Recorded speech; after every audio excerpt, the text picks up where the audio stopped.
We're taking some time to talk about relationships, and we're in a series of messages that's really dedicated and given over to that subject because we cannot improve our relationships if we don't take time to work on them, take time to study them, take time to talk on them. We'll take them for granted, and eventually entropy will set in. And kind of the big idea is this: something going wrong in a relationship does not necessarily mean something's wrong with the relationship. That's a big idea that's kind of at the heart of why we would take time to work on our relationships. Because something going wrong in a relationship does not automatically mean that something's wrong with the relationship. It just means that we need to work on it. It just means that should be evidence to you when one of the relationships in your life has a problem. That should be evidence to you that there's some assembly that's required here. And you might not have realized that work needed to be done. So something goes wrong with it. Don't automatically throw the relationship out or give up on it. That's what so many people do. But that's like taking back an unassembled piece of furniture that's still in the box, taking it back to the store and complaining that it didn't do what they advertised it would do for you. It didn't work, so I'm going to trade it out for a new one. Listen, the new one's going to have the same problems as the old one if you're not willing to work on it. If you just give it up at the first sign of difficulty, well, something must be wrong with this relationship. No, something is wrong with you. You need to get to work on the relationship, or you can move on to a new one, but you're going to bring your same old dysfunction into that new relationship and your same lack of, well, I'm already 2 seconds in, I'm already convicting everybody. No one's amening me. Everyone's like, dang it, I'm convicted, I'm hurting, I'm bleeding. It's fine. But it's worth it. You know, it's not just the messages that get all the likes on the Instagram. It's the ones that sting a little bit, but actually help us to improve. Don't you want to improve as a person in relationship? I don't think you want to drag the same thing that caused your relationship with your college roommate to be so full of combat and difficulty and rancor, and then move that on to the next coworker, move on to the next, and go from relationship to relationship and always assume the fault lies with someone else. Maybe, just maybe, it's right in here. And let's get to work on our relationships. They're not turnkey or maintenance-free. Great relationships take work. We began last week, if you're just jumping in now, perfect time to jump in, by the way, but make sure you catch up on the podcast. Last week's message was really foundational for everything we're going to talk about. The title of last week's installment was Start with God. Because when you have a problem in your relationship with your sister, every time she texts me, it's, you know? Anybody who every time you see their name on your phone, it makes you go, I gotta brace myself. I need a stiff drink before I read that text. You know, if that's true in your life, let me just tell you something. Then you need to start with God, not with that relationship. But that problem's God. You don't even know my husband. You don't even know my boss. I don't need to know your boss. What I need to know is that you're seeking God first and his kingdom and his righteousness, so all these things can be added unto you. Start with God. That is the first and most important tool. If we don't start there, then we could have a great month of messages and talk all about here's some principles and here's some tips and here's some life hacks, but we might as well be rearranging the deck chairs in the Titanic. Well, I think they'd be better, more feng shui if they were this way. Well, there's a big old iceberg headed for you, baby girl. And by the way, could we scoot over and make room for Leonardo? I mean, Jack, I wish I could save you. Well, scoot over. There's room for him if you would just quit hogging all the dang. Anyhow. So what we want to do is start with God. Clear? And so make sure you jump in there. But for the next 4 messages, this weekend and 3 more, and I hope you make the commitment to being here, because what we're going to be doing is each week receiving a new relationship tool. A new tool, not that is custom specific towards one context. Like this only works in intimacy and romance. And this one only works when it comes to your career, to coworkers. No, what I want to do is each week hand you a tool that you can stick into your emotional toolbox that will make you more sophisticated at working at every relationship. Principles that will apply to any situation that you find yourself in where there is any kind of a relationship context. And the more tools you get, the better you'll be. The more tools we have, the more sophisticated we'll be at handling the problem and having the right tool for the right job. Because it's been said and well said, if all you have is a hammer, everything in life will tend to look like a nail. You'll just grab it each time, and maybe that's a part of the problem. You only have a few tools. So let's become more diverse when it comes to the tools we have emotionally at our disposal. And this week we want to start with the tool of alignment. Personal alignment. Specifically, we're going to learn how to adjust our own alignment, the alignment between our intentions and the impact we have on the world. The alignment between our intentions and the impact we have on the world, aligning our behavior to the specific outcome that we want in any given situation. Let's make sure that the alignment's not off, that when we take our hands off the wheel, it's tried and true. It's going the right, and it's not pulling to the right or pulling to the left on its own. If you have a Bible, we're going to be in Proverbs chapter 30. If you don't have a Bible, no problem at all. We're going to put the verses up on the screen for you. The title of my message is Nosebleeds and Beestings. So there you go. That's what you're going to get in a second. Not like specifically nosebleeds or bee stings, but the title of the message, therefore what's in the, whatever. Verse 32, it says, if you have been foolish, I'm already convicted. Anybody? Dang it, you got to go there? For real? Man, manual for wise living, right? If you have been foolish, does anybody feel like they qualify? You feel like you fit the bill, you have been foolish? No? Only half the room, that concerns me. Anybody in denial? How's the other half of the room? All right, very good. If you have been foolish in exalting yourself, or if you have devised evil, put your hand on your mouth. That right there is some good relationship advice. How much better would your life go if you got better at putting your hand on your mouth? For as the churning of milk produces butter, and wringing the nose produces blood, so the forcing of wrath produces strife. As we talk about the alignment of our intentions and the impact we have on our behavior and the outcome we want, that those two are both the same. There's a synchronization between what we're doing and what we want to accomplish, between our intentions and the actual impact we have.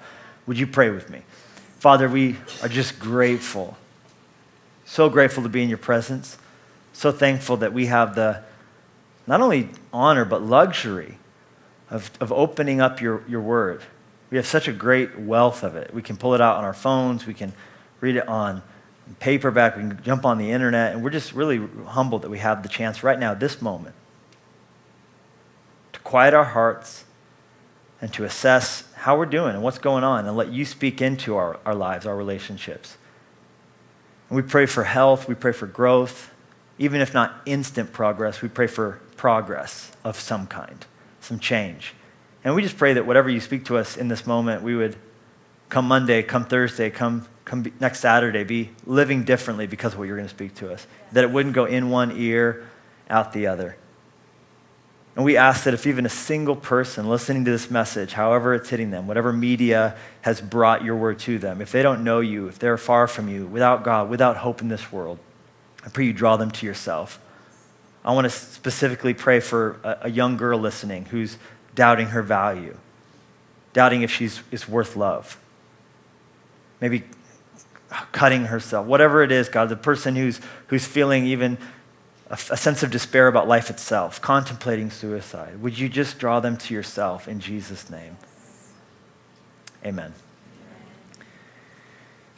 It was Dale Carnegie who so eloquently put it, speaking on relationships and specifically on alignment.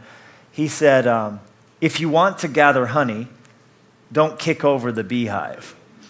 And that's just such a powerful word picture. I like how as I pointed to it, it went away. I was planning on hanging out there for a second, but no, it's fine. Just go ahead and just yank it out from under me. I like how he said, if you want to gather honey, don't kick over the beehive. You know, you're approaching to get some honey out. Your desire is to get something sweet. Your tactics should match your desire. There should be an alignment in the behavior of a person who, at the outcome they want is getting honey. Well, they should go in not kicking it over. Hey, bees, give me your honey, right? What are you going to get? You're going to get bee stings. And what did the author of Proverbs chapter 30 say is going to happen if you go in swinging towards people's faces? You're not going to get butter. That's what you get if you go churning milk. But if you go churning someone's nose up, you go tuning someone's face up, don't act surprised when they, and then subsequently you, have blood dripping from your nose. So, similarly, the forcing of wrath in a relationship is every single time going to lead to strife. And you're like, duh, of course, obvious, right? And yet, why do we, in relationships, walk away surprised when people's noses are bleeding, ours and theirs, and act surprised and mystified as to what happened? I can't believe it. I can't believe it. How did this happen, right? I don't know. You sort of were violent and aggressive and mean. And you forced your wrath, but now you don't like the outcome because there wasn't an alignment between your behavior and what you actually wanted to happen. And usually we walk away thinking, well, it wasn't my intention. Wasn't what I wanted, right? We throw up what our intentions were as the excuse for what we actually did. There wasn't an alignment. But here's a beautiful life-changing truth. Your intentions don't matter. Your behavior does. I got a guy on staff who I was traveling with. We were in Nashville. I got asked to speak at a college. I know, I was as confused as anybody, right? That seems like a terrible solution. They brought me in and like, this is Dean so-and-so. Everyone's in suits. I'm wearing like a ripped up jean jacket. I felt totally out of place. And this is Dean so-and-so, and this is this professor. And I was like, just please don't. I feel like I was getting in trouble the entire time. I got out of there as quickly as I could. And while we were there, I was putting this message together. I'm studying Proverbs 30. I'm reading about different versions. What does it mean? The churning of the nose produces blood. And as that happens, honest to God, the guy traveling with me from our staff, he starts laughing, looking at his phone. His wife had just texted him this picture of his son who had just got the tar beat out of him by his sister. And the caption that went along with the photo said, "Don't mess with Anna," okay? Now his name is Quinn. Now let me just tell you something. It doesn't matter to Quinn what Anna's intentions were. Now, by the way, I asked Quinn's mom, and she said Anna's intentions were exactly that. So she was aligned in what baby girl had a synchronization between her behavior and the outcome she wanted. She was having some Gatorade at this moment, but let me just tell you something. It doesn't matter to Quinn if that was what Anna intended, because that was what happened. It doesn't matter what you wanted to say. No one can hear what you wanted to say. We only get to hear what you said. It doesn't matter what you meant with that passive-aggressive comment, with that cutting statement about so-and-so. All that matters is what you said. Intentions don't matter. It's the impact you're having on the world. So to walk around throwing it up, well, that wasn't my intention. It wasn't my intention to hurt your feelings. Or I'm sorry you got hurt. Top 10 worst apologies, maybe top 1 worst. I'm sorry you got hurt. It wasn't my intention. What I meant was, it doesn't matter. What matters is what you did. All right, so what I want to do today is give you a very clear, very easy to understand grid to align your intention and your impact. 4 simple steps. Ready? Analyze, extrapolate, prioritize, navigate. Analyze so you can extrapolate, prioritize, and then navigate. Okay, so that's the 4. That's where we're going, and we're going to circle back now and go through one at a time what these steps look like. But this is going to help you not walk away with Beestings and Nosebleeds, mystified as to what happened because you had such noble, high, pure, golden, gracious intentions. Does that sound good? All right, here we go. Analyze. What does this mean? It means every time you feel ready to force your wrath on somebody, every time you feel ready to do something that's going to have every single time as the end result, the forcing of strife, stop and analyze what you want to do and why you feel like doing it. And if you take notes in church, which is so helpful to do because then you can remember it and discuss it later in one of our Fresh Life groups or get together with a couple coworkers and talk about what you watched at the church online broadcast. Here's what I want you to write down next to analyze. Write this down. What I want to do is blank. What I want to do is blank. And when you fill this out in the moment, even in your head, I've heard people say that they'll bring drinks into a meeting where they know that they're going to tend to be riled up. And anytime they feel like forcing wrath and producing strife, they'll take a drink. Because people don't look at you funny while you're drinking, and they give you all the time in the world to sort stuff out. So you can use that every time you need a little bit of cover fire. So, okay. Analyzing. What I want to say is, be as brutally honest as you need to be. It could be while you're driving. I want to pass them on the right meanly. I want to give them the universal one-fingered symbol for have a great day, right? Whatever it is you want to do. When you're ready to punch someone in the face that's going to produce blood, you need to assess the situation. Don't run from your emotions. Don't bottle up your emotions, heaven forbid.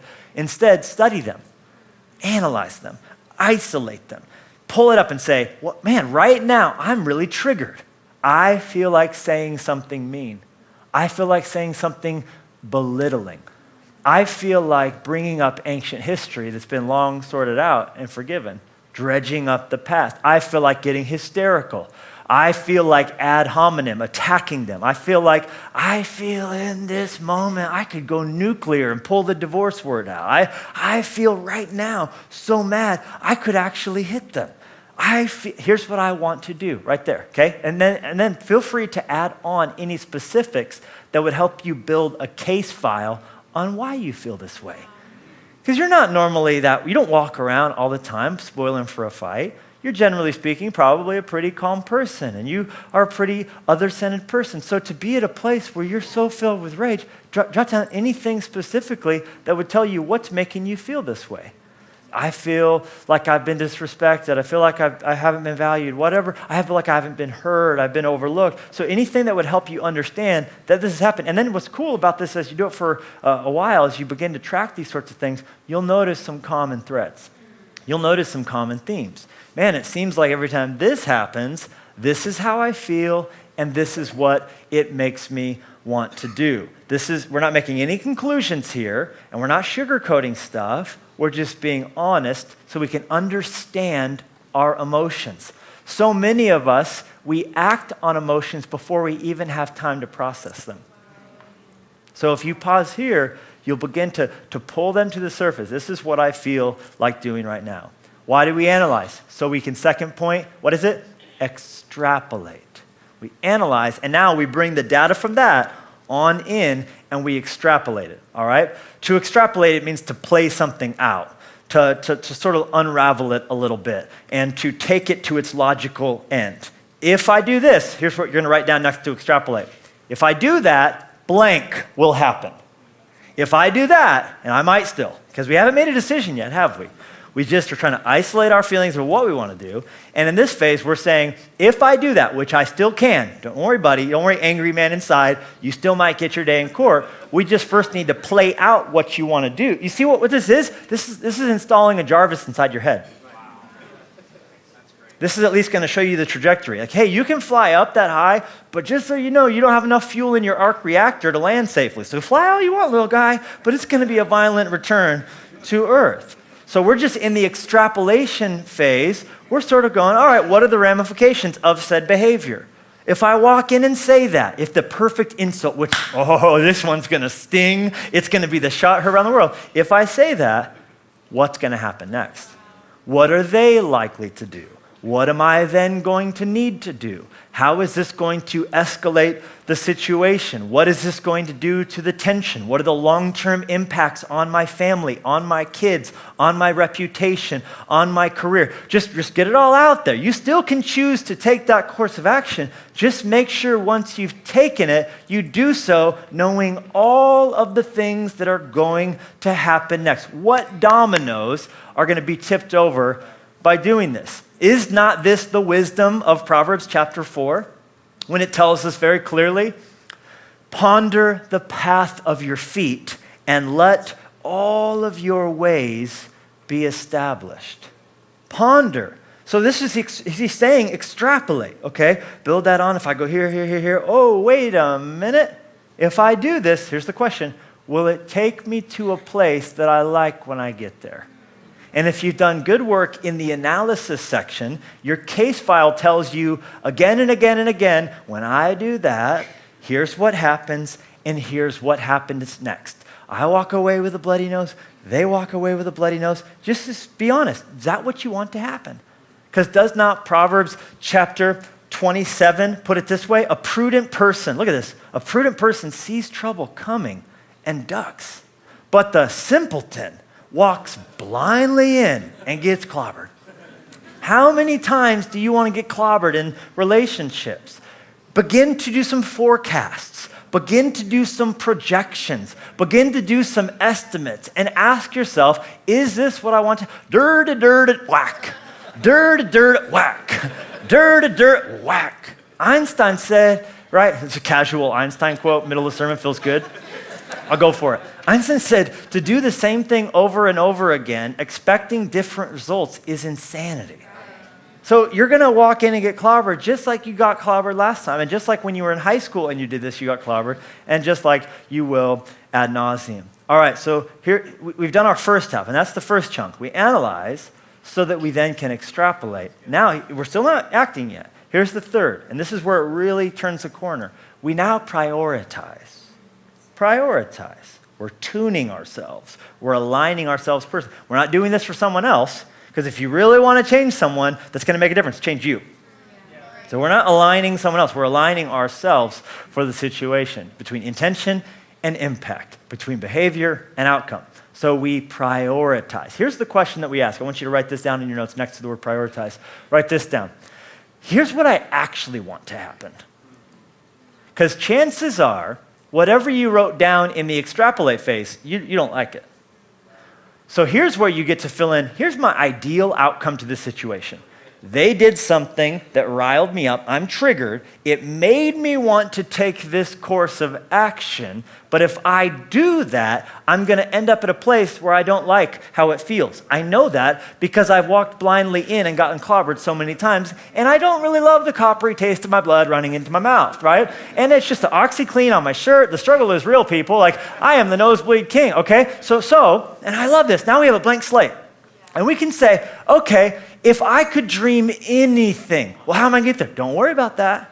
But if I could dream any outcome to the situation, if I could come up with any storyboard for what's in the last pane of the comic, if I get to draw that, don't worry about the middle ones yet. You're in the first one, want to punch someone. But don't worry about the middle part. Just say, how do I want this to end before the credits roll? What would be my best case scenario here, okay? So that's where I fill this in. And chances are, what you're going to write in here is not, I want to have a fight. You know what would be great? Instead of a nice dinner, would be screaming at each other. That would be nice. Wouldn't that be good? Wouldn't it be great? Why would we make love and go to sleep when we could just fight and then go to sleep with our backs facing each other? That would be great. You know what would be awesome is not a lot of sleep because we're pacing and arguing, but quietly because the kids are sleeping, or not quietly because it doesn't even matter anymore, and them sleeping on the couch and me in the guest bedroom. Wouldn't that be, you know what would be great end of the evening? Frosty the snowman. That would be how I would describe the demeanor I want from them and from me for the rest of the night. No, none of us, if we're in a moment, if we took the time to stop and ask the question honestly, what do I want to be the outcome here? None of us would pick fight. And guess what? When you get ticked off in a customer service situation and you unleash on the unsuspecting person who's just doing their job, an impossible job sometimes, and you unload on them, that's not what you actually wanted. Because even if you do, and you're the worst, and your airline, and your company, and your restaurant, and I didn't get the table I want, I can't believe I don't get respect, blah, blah. So you unload them. Okay, you've had your little temper tantrum, and you walk away. Do you feel better? Man, I sure got heard there. Because every single other person in line is looking at you like, well done, 5-year-old, right? And the poor person, it's not even their dang fault. Even if, what is their name, Irma? Did they cause the hurricane? Yeah, sorry, I'm just trying to get everybody home. This is my great joy in life, by the way. You know what I mean? So you unload it on, that's not, you don't actually want to be in a fight. So here's where you're actually going to ask the question, what do I want? Well, what I actually wanted was just to be heard. You know what? What I actually wanted was just a seat. What I actually wanted was just a table. My ideal outcome is me getting to eat dinner here in your fine establishment. That was what I actually wanted. And so when we are honest about this, it's going to help us now because the most crucial phase of all of this is the last one. We prioritize so we then can navigate. And once we've established, no, what I didn't want the fight. I wanted actually us to end with peace. Then we can work the middle squares in our comic strip.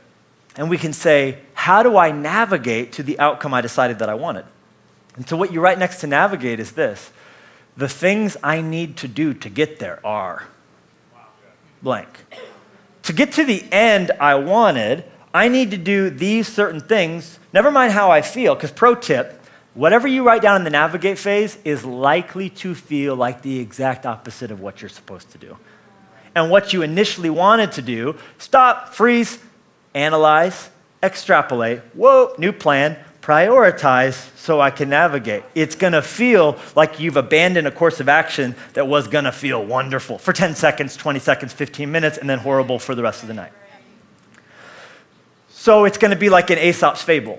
You know Aesop, Tortoise and the Hare guy? That guy's the best. He had a story I read, it stuck with me, about the wind and the sun. Wind and the sun were having an argument, and they were arguing about who's stronger. And the sun's like, no, I'm stronger. And the wind's like, no, I'm stronger. And so they were at a stalemate until they saw a traveler walking by.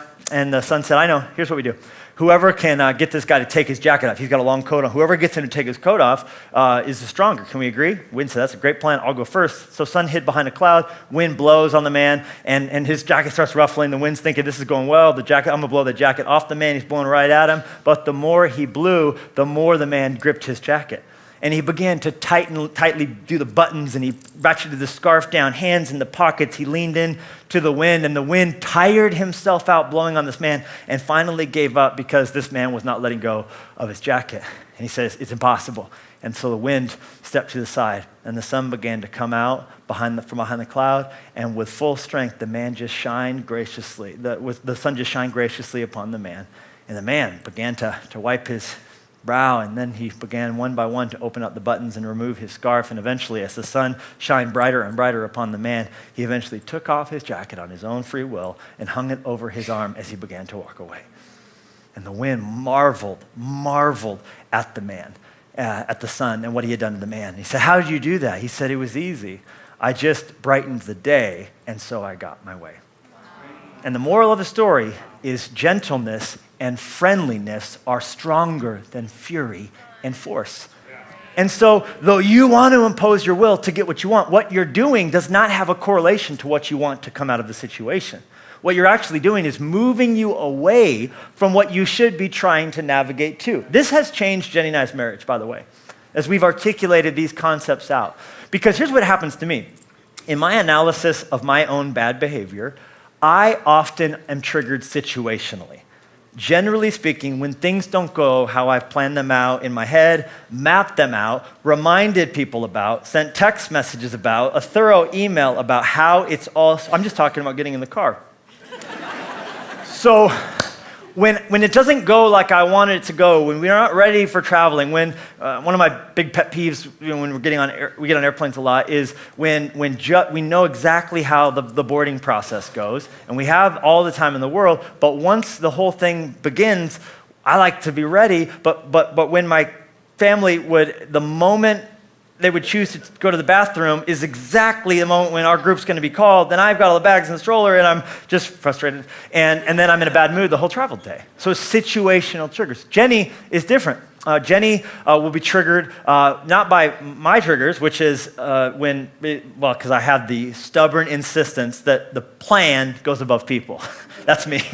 Jenny's crazy. She puts the people above the plan and how everyone's doing, and that they have their shoes on. I'm like, it doesn't matter, it's the time. I don't care, no shoes. Oh, you have plenty of shoes. I bought you lots of shoes. Get in the car, Like for her, it's how everyone's doing, and that everyone's feeling valued and loved and recognized and heard, and just a waste of time stuff. And so here's what happens to Jenny. Jenny, if she feels like a need she has isn't being met, then her response is not mine. Mine is a barrage of questions. Do you not remember? Did you not get my text message? Do you not hear? So I have all the questions in the world. We need to speak about this and figure this out and understand it, and more importantly, figure out how the crap to avoid it in the future, okay? Jenny is the exact opposite. If something goes wrong for her, her response is to shut down all systems, to shut down all outgoing communication, all ingoing communication, and there's this veneer. And the worst part of it is, I'll be like, how's it going? Fine.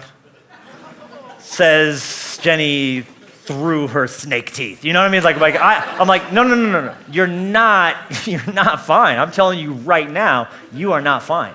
I can tell the hissing, the daggers, the way you're writing 666 on my forehead with your mental powers. Right? I'm fine.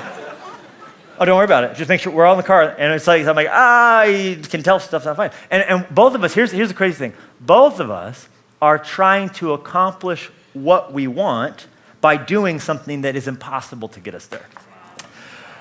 And what she'll say to me is, she'll say to me, if you want me to speak about it, give me a chance, give me time to cool down. So right away isn't the time for all the questions. Saying nothing is really key for a good little bit. And for her, she would admit, she would say, what we've realized is what she wants is attention and time and affection and touch. And so what she's trying to do to get those things is not going to accomplish it because the thing she's doing is driving me away. Because no one wants to hug a porcupine.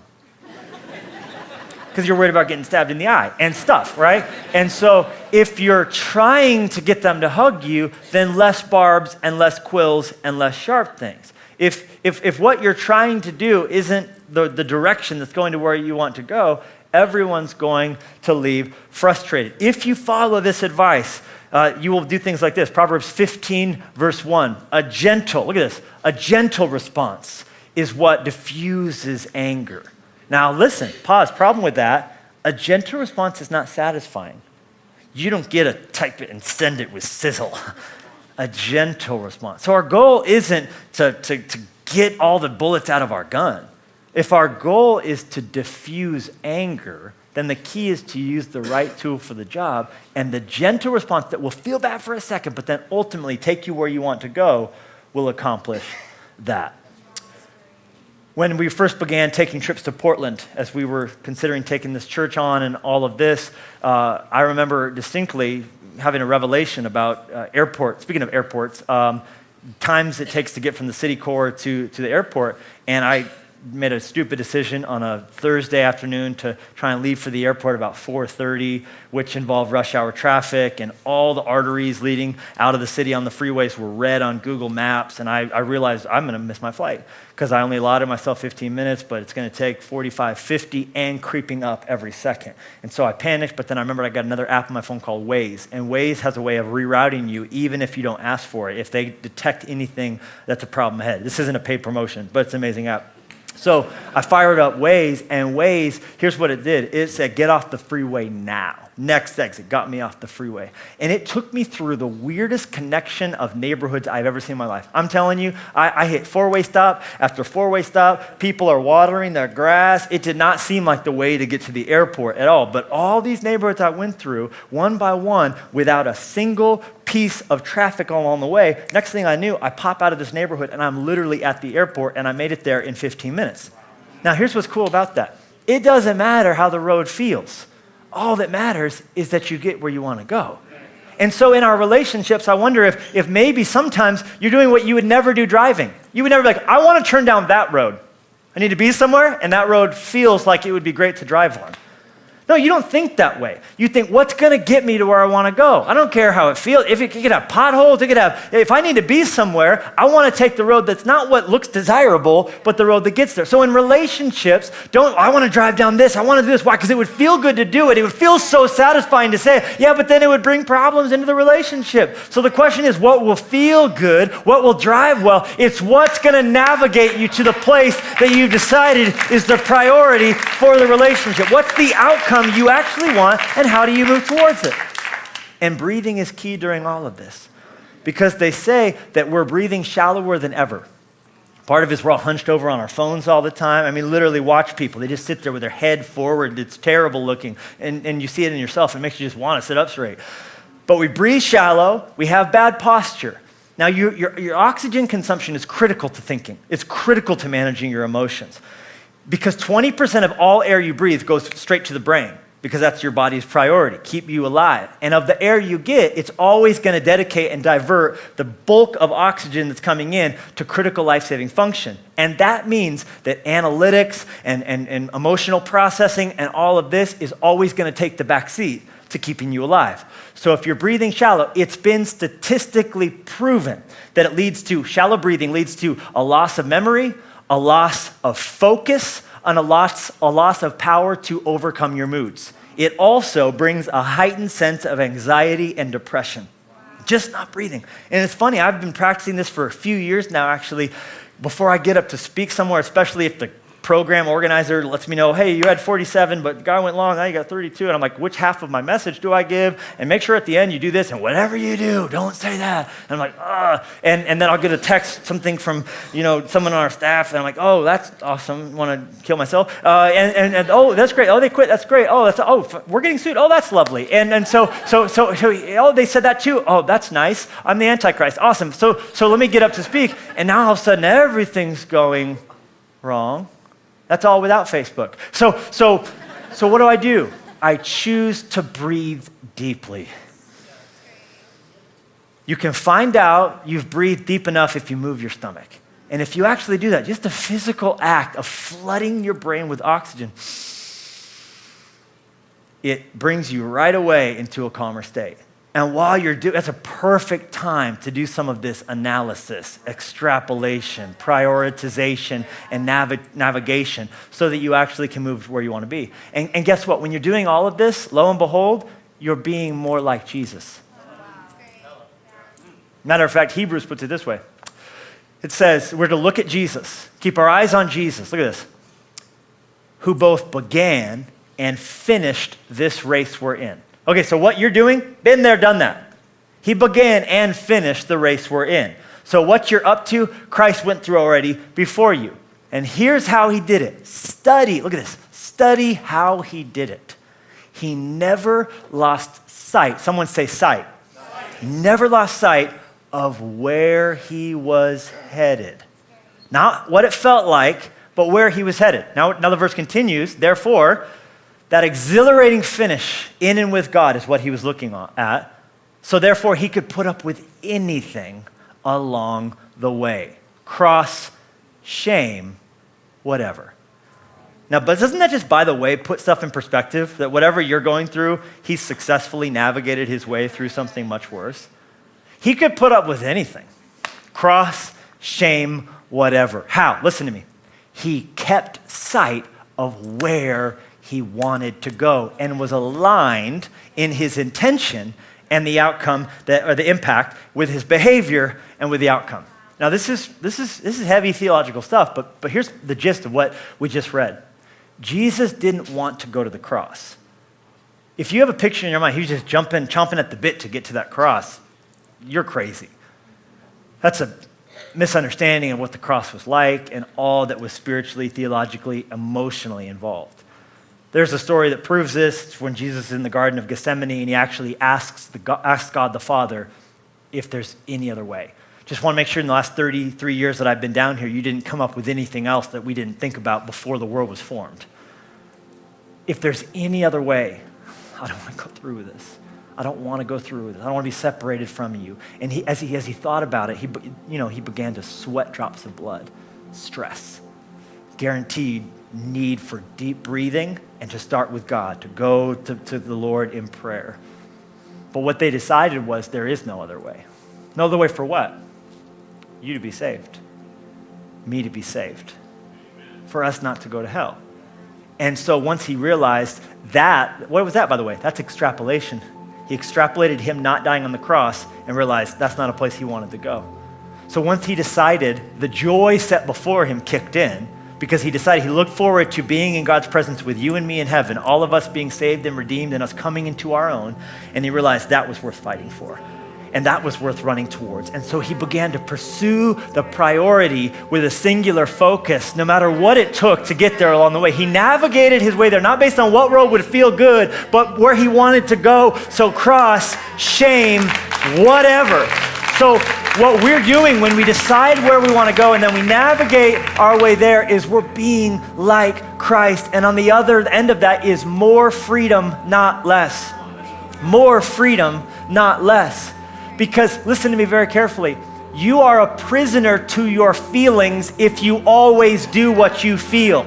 And doing what you feel without thinking about it will keep you from your calling. I'm saying acting without thinking will keep you from your calling. So what you got to do is create a wider gap between when you feel like doing something, saying something, going somewhere, and when you act on it. If you can stretch that gap, then you'll be able to close the gap between your intention and your impact, between your behavior and the outcome you want. Do you receive this word from God? Are you ready to be set free from being a prisoner to your own feelings? Father, we ask that as we live this stuff out, all we've done is receive this grid.